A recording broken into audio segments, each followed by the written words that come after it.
There was a time when Maya walked the school halls like a ghost. Not because she was invisible, but because she tried to be. She never raised her voice. She never made eye contact. She held her books close to her chest and kept her head down. Ever since transferring mid-semester, she had been the target of quiet stares, whispered giggles, and worst of all, bullies who smelled fear like sharks smell blood. It started small, a shove in the hallway, a name scribbled on her locker, louder when she answered questions in class. But nothing compared to what happened one rainy Wednesday morning. Maya was walking to her first period when a group of students, 3 boys and 1 girl, cornered her in the hallway. Without a word, one of them grinned and kicked the books out of her hands. They flew across the polished floor, pages scattering like fallen leaves. The others laughed. "Oops," the girl said sarcastically, pretending to trip over Maya's notebook. "Maybe try being less boring next time." Maya stood frozen, not because she was scared, but because she was tired. Tired of pretending. Tired of staying small. Tired of holding back what she had spent years mastering in silence, self-control, discipline, and a black belt in Krav Maga. What they didn't know was that Maya had been trained since she was 5.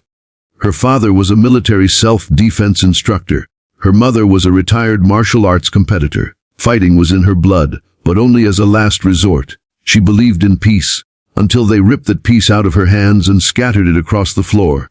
Maya took one slow step forward, then another. The hallway grew quiet as the laughter died in the bullies' throats.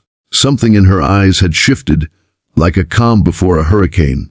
"Pick them up," she said quietly. The lead boy scoffed. "Or what? You gonna cry?" What happened next lasted only seconds. In a flash, Maya stepped forward, twisted the boy's wrist, just enough to force him down without breaking it, and pressed her knee lightly on his back. He yelped in shock, not pain. The others stood frozen, unsure if what they saw was real. "I said pick them up," Maya repeated, voice steady. She let him go. Before he could respond with anything stupid, he scrambled to grab a textbook with trembling fingers. The girl followed, her face pale. The other boys didn't say a word as they joined. Maya stood there, arms crossed, watching them crawl like toddlers, picking up every last page they had scattered. When they finally gathered all her books and handed them back, she looked them in the eye and said, "No, apologize." One by one they muttered apologies. Some meant it, some didn't. But Maya didn't care. She had taken her power back. The incident went viral after a student recorded part of it from behind a locker. Overnight, Maya became a quiet legend, not because she fought, but because of how she didn't overdo it. She didn't humiliate. She didn't shout. She just made them realize something none of them ever had. Real strength doesn't need to roar. It simply stands tall when others try to knock it down. In the weeks that followed, the bullies stopped bullying. Other students started sitting with Maya at lunch. Teachers noticed her confidence bloom. She started a self-defense club, and within a month, it had 20 members, most of whom were girls who had once felt just like she did. The hallway she once walked like a ghost. Now she walked through it like she belonged, like a storm that passed, leaving clearer skies. Because Maya didn't fight for revenge. She fought to remind them, and herself, that she was never weak. She was just waiting for the right moment to show it. After that hallway moment, the school atmosphere shifted. Not just for Maya, but for everyone who had been silently suffering. Students who once kept to themselves now looked at her with admiration. She had done what many dreamed of doing, standing up to cruelty without becoming cruel herself. But Maya didn't bask in the attention. She knew it was only part of the battle. Confidence wasn't built in a day. She still had fears. She still walked with caution. But now she walked with purpose. One afternoon, a younger girl named Lee approached her after school. Her voice was barely above a whisper.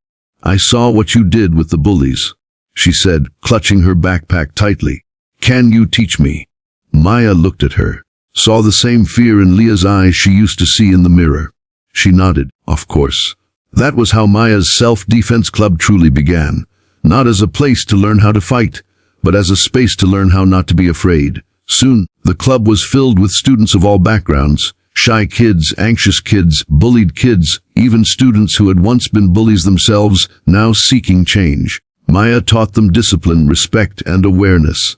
She taught them to use strength not to dominate, but to protect. But not everyone was happy. The same group that had once humiliated Maya now saw their popularity fading. They had become the punchline of a story where Maya was the hero. Pride wounded, they plotted a payback. But this time they weren't bold enough to attack her head-on. They spread rumors, whispered lies, tried to make people believe Maya had overreacted, that she'd hurt them unnecessarily. Maya found out when one of her teachers pulled her aside, concerned about the stories going around. "Did you really slam a student to the ground?" he asked. Maya's chest tightened. For a moment, she felt like the old version of herself again, anxious, small, cornered. But then she remembered. She remembered the hallway, the books, the trembling apologies, and the look on Leah's face when she asked for help. "No, sir," Maya replied calmly. "But I did stop them from hurting me, and I'd do it again."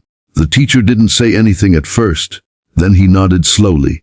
"Good. Don't let anyone make you feel guilty for standing up for yourself."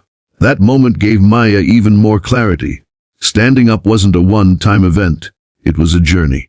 Weeks turned into months. Maya grew, not just in strength but in voice. She started speaking during school assemblies. She shared her story, not the viral version, but the real one. The lonely lunches, the hidden bruises, the nights crying into her pillow. And then, the moment everything changed, when she finally stood up and told the world enough. By the end of the school year, Maya wasn't just another student. She was a symbol, a reminder that the quiet ones aren't weak. They're just waiting for the right time to roar. To the moral of the story, real strength isn't just about fighting back. It's about knowing your worth, protecting your peace, and lifting others with you when you rise.